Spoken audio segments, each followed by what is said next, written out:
CPM നേതാവിന്റെ വീട്ടിൽ അസ്ഥികൂടങ്ങൾ കണ്ടെത്തി. എന്താ? CPM നേതാവിന്റെ വീട്ടിൽ അസ്ഥികൂടങ്ങൾ കണ്ടെത്തിയെന്ന്. എവിടെ? പേടിക്കേണ്ട പക്ഷേ കേരളത്തിലല്ല, ഇത് പശ്ചിമ ബംഗാളിൽ നിന്നും വരുന്നൊരു വാർത്തയാണ്. അന്തരിച്ച CPM നേതാവിന്റെ വീടിന്റെ തറയ്ക്ക് താഴെ മനുഷ്യരുടെ നിരവധി തലയോട്ടികളും അസ്ഥികളും കണ്ടെത്തിയതായി ഒരു നാഷണൽ ലെവലിൽ നിന്നൊരു വാർത്ത വരുന്നുണ്ട്.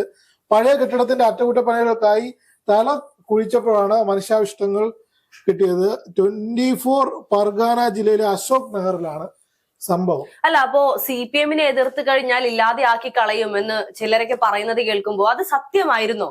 നേരത്തെ പശ്ചിമ ബംഗാളിൽ നിന്ന് വരുന്ന വാർത്തകൾ നമ്മളിപ്പോ കുറച്ച് ദിവസങ്ങളായി ദൃശ്യം 3യുടെ പാക്കപ്പും അതുമായി ബന്ധപ്പെട്ട വാർത്തകളൊക്കെ പുറത്തു വരുമ്പോൾ പശ്ചിമ ബംഗാളിലെ CPM ആണ് ആദ്യമായി എനിക്ക് തോന്നുന്നു ദൃശ്യം മോഡൽ കൊലപാതകം നടത്തി ഇത്തരത്തിലുള്ള ആൾക്കാരെ വീടിനടിയിൽ അല്ലെങ്കിൽ നടക്കുന്ന ഓഫീസിനടിയിൽ ഇത്തരത്തിൽ കുഴിച്ചിടുന്നത്. അപ്പോൾ ഇത്തരത്തിൽ കുറെ അധികം തലയോട്ടികളും അതേപോലെ തന്നെ എല്ലും കൂടങ്ങളും പല സ്ഥലങ്ങളിൽ നിന്ന് വീടിന്റെ പല സാഹചര്യങ്ങളിൽ നിന്നും കിട്ടിയെന്നാണ് പറയുന്നത്. പ്രദേശത്തെ നേതാവായിരുന്ന ബിജോന്റെ തറവാട്ട് വീട്ടിൽ നിന്നാണ് എല്ലും കഷ്ണങ്ങളും തലയോട്ടിയും ഒക്കെ കണ്ടെത്തിയിരിക്കുന്നത്.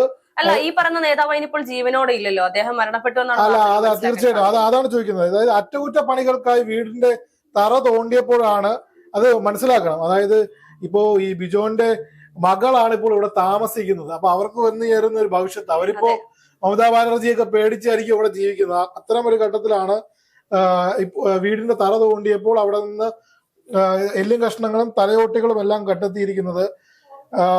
അതായത് ശ്രദ്ധിക്കണം, CPM-ന്റെ ഭരണകാലത്ത് രാഷ്ട്രീയ എതിരാളികളെ ഇത്തരത്തിൽ കൊലപ്പെടുത്തി നേതാക്കളുടെ വീടുകളിലും പാർട്ടി ഓഫീസുകളിലും പരിസരത്തും ജീവനോടെയും അല്ലാതെയുമായി കുഴിച്ചിടുന്നതായി നേരത്തെ ആരോപണങ്ങൾ ഉയർന്നിരുന്നു. അല്ല, ഈ ഒരു വാർത്ത കാണുമ്പോൾ 2011-ലും സമാനമായ ഒരു കേസ് രജിസ്റ്റർ ചെയ്തതായിട്ടുണ്ട്, അല്ലെങ്കിൽ മാധ്യമങ്ങൾക്കിടയിൽ നമ്മൾ അത് കേട്ടിട്ടുണ്ടായിരുന്നു. ബംഗാളിൽ ഇത് ആദ്യത്തെ സംഭവമൊന്നുമല്ല. CPM-ന്റെ കലാപഭൂമിയായിരുന്ന ബംഗാളിൽ 2011-ലും ഇത്തരത്തിലുള്ള സമാനമായ കേസുകൾ രജിസ്റ്റർ ചെയ്തിട്ടുണ്ടായിരുന്നു. മുൻ മന്ത്രിയും CPM നേതാവുമായിട്ടുള്ള സുശാന്തോ ഘോഷിന്റെ വീട്ടിൽ നിന്നും ഇത്തരത്തിൽ അസ്ഥികൂടങ്ങളും അല്ലെങ്കിൽ തലയോട്ടികളും കണ്ടെത്തിയ വാർത്തകളൊക്കെ പുറത്തു വന്നിട്ടുണ്ടായിരുന്നു. യഥാർത്ഥത്തിൽ അവിടെ ജീവിക്കുന്ന ജനങ്ങൾക്ക് ആ ഒരു കാലത്തും അല്ലെങ്കിൽ ഇപ്പോൾ ഈ ഒരു അടുത്ത നാൾ വരെ CPM-നെ എതിർക്കാതെ അല്ലെങ്കിൽ ഈ പറയുന്ന സർക്കാരിനെ എതിർക്കാതെ ജീവിക്കേണ്ടി വന്നിരുന്ന വളരെയധികം മോശമായ അവസ്ഥയിലൂടെ ആയിരുന്നു കടന്നുപോയിക്കൊണ്ടിരുന്നത്. അല്ല, ഞാൻ ഇപ്പൊ ഹർഷ പറഞ്ഞപ്പോ നോക്കുകയായിരുന്നു, 40-ലധികം CPM പ്രവർത്തകർ ചേർന്ന് 7 തൃണമൂൽ പ്രവർത്തകരെ കൊലപ്പെടുത്തി എന്നാണ് പോലീസ് പറയുന്നത്. അസ്ഥികൂടം ഫോറൻസിക് പരിശോധന നടത്തി ഘോഷിനെതിരെ കൊലക്കുറ്റം അന്ന് ചുമത്തിയിരുന്നു. അശോക് നഗർ സംഭവം കൂടി പുറത്തു വന്നതോടെ CPM ഭരണകാലത്ത് കൂടുതൽ ക്രൂരതകൾ പുറത്തു വരുമെന്നാണ് ഇപ്പോൾ അറിയാൻ കഴിയുന്നത്. അപ്പൊ CPM എന്ന് പറയുമ്പോൾ നമുക്ക് എപ്പോഴും ചിന്തിക്കാൻ പറ്റുന്നത് കേരളത്തെ വെച്ചാൽ, കേരളത്തിൽ മാഷാള്ള സ്റ്റിക്കറും ഇന്നോവയും 51 വെട്ടും ഒക്കെ ആണെങ്കിൽ, ക്യാപ്സ്യൂളും ഒക്കെ ആണെങ്കിൽ അവിടെ കൊന്ന വീടിനടിയിൽ കുഴിച്ചിടുന്നതായിരുന്നു പ്രവണത.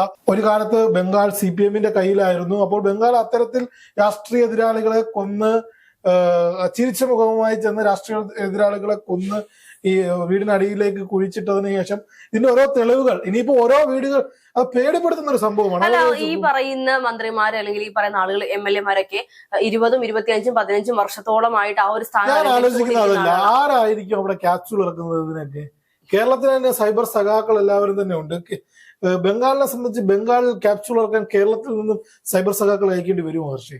അറിയില്ല. ഇപ്പോ അതിന്റെ ഒന്നും ആവശ്യം വരില്ല. കാരണം അവർക്കെതിരെ സംസാരിക്കാൻ ഇന്നത്തെ കാലത്തല്ല, അന്ന് ഈ ഒരു കൊലപാതകങ്ങളൊക്കെ നടന്നിരുന്ന അല്ലെങ്കിൽ ഈ പറയുന്ന പാർട്ടിക്കെതിരെ സംസാരിക്കുന്നവരൊക്കെ പെട്ടെന്ന് ഒരു ദിവസം കാണാമറയത്ത് പോകുന്ന, നമ്മൾ സിനിമകളിലും കഥകളിലേക്ക് വായിച്ചിട്ടുള്ളത് പോലെ കാണാമറയത്ത് പോകുന്ന സംഭവം. പക്ഷെ അവിടെ ക്യാപ്സ്യൂളുകളുടെ ആവശ്യമില്ല. എതിർക്കാൻ പലർക്കും ഭയമായിരുന്നിരിക്കും. ആ ഒരു സമയത്ത് തന്നെ ഇത്തരത്തിലുള്ള വിശ്വാസങ്ങൾ ജനങ്ങൾക്കിടയിൽ ഉണ്ടായിരുന്നു.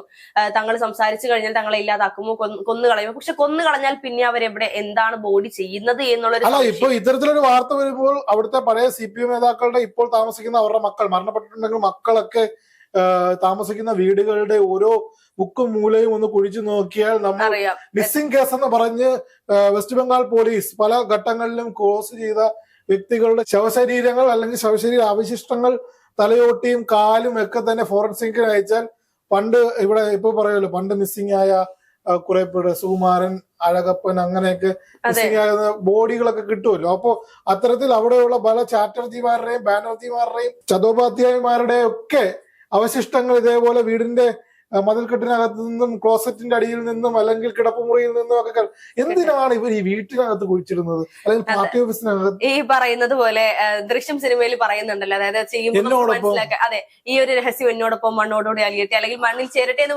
പറയുമ്പോൾ പോലീസ് സ്റ്റേഷന്റെ അടിയിൽ കൊണ്ടുപോയി പോലീസ് സ്റ്റേഷൻ പൊളിച്ച് ആരും നോക്കില്ല എന്നൊരു കോൺഫിഡൻസ് അത് തന്നെയാണ് ഇവിടെയും സംഭവിച്ചിട്ടുള്ളത്. ഈ പറയുന്ന ബിജോൺ എന്ന് പറയുന്ന വ്യക്തിയാണെങ്കിൽ പോലും തന്റെ വീടിനടിയിൽ വന്ന് ആരും തുറന്നു നോക്കില്ലല്ലോ, ഞാൻ ഇവിടെ അദ്ദേഹത്തിന്റെ മരണശേഷമാണ് ഈ ഒരു കേസ് ഈ ഒരു ഇത്രയും അവശിഷ്ടങ്ങൾ കിട്ടിയിരിക്കുന്നത്. സ്വാഭാവികമായും ഇതിന് പുറകെ പോയാൽ തന്നെ ആരെ പ്രതിയാക്കുമെന്നൊരു ചോദ്യമുണ്ട്. മക്കൾ ഇതിന് പുറകെ കടന്ന് തൂങ്ങേണ്ട ഒരു സാഹചര്യമുണ്ട്. അവർ ആലോചിക്കുക, അച്ഛൻ പണ്ട് കമ്മ്യൂണിസ്റ്റ് നേതാവായിരുന്നു, അച്ഛൻ ഇത്തരത്തിൽ ഓരോരുത്തരെ കൊന്ന് ചാക്കിലാക്കി ഇവിടെ കൊണ്ടുവന്ന് വീട് പണിയുന്നതിന് മുമ്പ് കുഴിച്ചിട്ടു, അതിന്റെ മുകളിൽ വീട് പണിഞ്ഞു. ഇനി മക്കളൊക്കെ ഇതിന്റെ പുറകെ കിടക്കണം. അവർ ചിലപ്പോ അവർ തൃണമൂൽ കോൺഗ്രസോ അല്ലെങ്കിൽ മറ്റ് പാർട്ടിയിലൊക്കെ ആയിരിക്കും, അവരൊക്കെ ഇതിന് ഉത്തരവാദിത്വം പറയേണ്ട ഒരു സാഹചര്യം. അപ്പൊ ഇതുമായി ബന്ധപ്പെട്ട് മമതാ ബാനർജി ഒരു തീരുമാനം എടുത്താൽ ഇനി വരും ദിവസങ്ങളിൽ കൂടുതൽ CPM നേതാക്കളുടെ വീടുകൾ കുഴിക്കുകയാണെങ്കിൽ പലതരത്തിലുള്ള പഴയ തൃണമൂലിന്റെ നേതാക്കളെയൊക്കെ കിട്ടും ഇതിന്റെ അടിയിൽ നിന്ന്. അതെ, തീർച്ചയായിട്ടും. അതൊക്കെ നമ്മൾ ഇനി വരും ദിവസങ്ങളിൽ നമുക്ക് ഇപ്പോ ഈ പറയുന്ന അവശിഷ്ടങ്ങളൊന്നും തന്നെ ഫോറൻസിക് പരിശോധനയ്ക്ക് അയച്ചിട്ടില്ലെന്നാണ് അറിയാൻ കഴിയുന്നത്.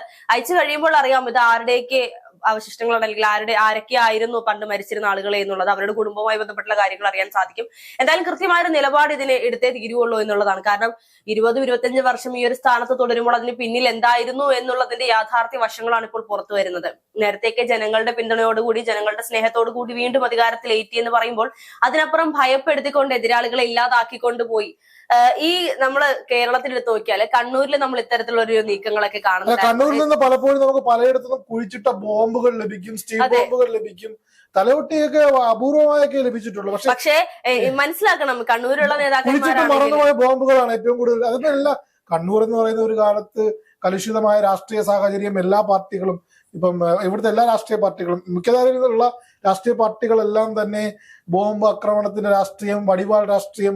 അപ്പൊ പലയിടത്തും പഴയ ആൾക്കാർ കുറിച്ചിട്ടിരുന്ന നിർവീര്യമായ ബോംബുകളോ അല്ലെങ്കിൽ വടിവാളുകളോ തോക്കുകളോ ഒക്കെ ഇടയ്ക്കിടയ്ക്ക് പിടിക്കുന്ന വാർത്തകൾ ഇങ്ങനെ മാധ്യമങ്ങൾ കേൾക്കാം. പക്ഷെ കേരളത്തിൽ നിന്ന് ഇത്തരത്തിൽ CPM നേതാക്കന്മാരുടെ ആരുടെയും വീടിന്റെ അടിവശത്ത് നിന്നും തലയോട്ടി അല്ല, ഇനിയിപ്പോ കേരളത്തിൽ പ്രത്യേകിച്ച് കണ്ണൂരുള്ള നേതാക്കന്മാരുള്ളിൽ ഭയമായിരിക്കും ഇനി ഇത്തരത്തിൽ തങ്ങളുടെ വീടും പൊളിക്കാൻ ആളുകൾ വരുമോ? കാരണം കണ്ണൂരിലെ അവസ്ഥ അവരായിട്ട് പൊളിക്കേണ്ടി വരില്ല. ഇവരുടെയൊക്കെ കാലശേഷം ഇനി മക്കളുടെ ചെറുമക്കളൊക്കെ വരുന്ന കാലഘട്ടത്തിൽ റിനോവേഷൻ ആണല്ലോ. ഒരു വീടിനൊക്കെ ഇത്തരത്തിലുള്ള കാലാവധി ഉണ്ട്. അത്തരം ഒരു സാഹചര്യം വരുമ്പോൾ പൊളിക്കുമ്പോൾ അതിന്റെ അടിയിൽ നിന്ന് പഴയ ആൾക്കാരുടെ അസ്ഥികൂടങ്ങളൊക്കെ ലഭിക്കുകയാണെങ്കിൽ ആ തലമുറ അന്ന് ഉത്തരം പറയേണ്ടി വരുമെന്നേ പറയാനുള്ളൂ.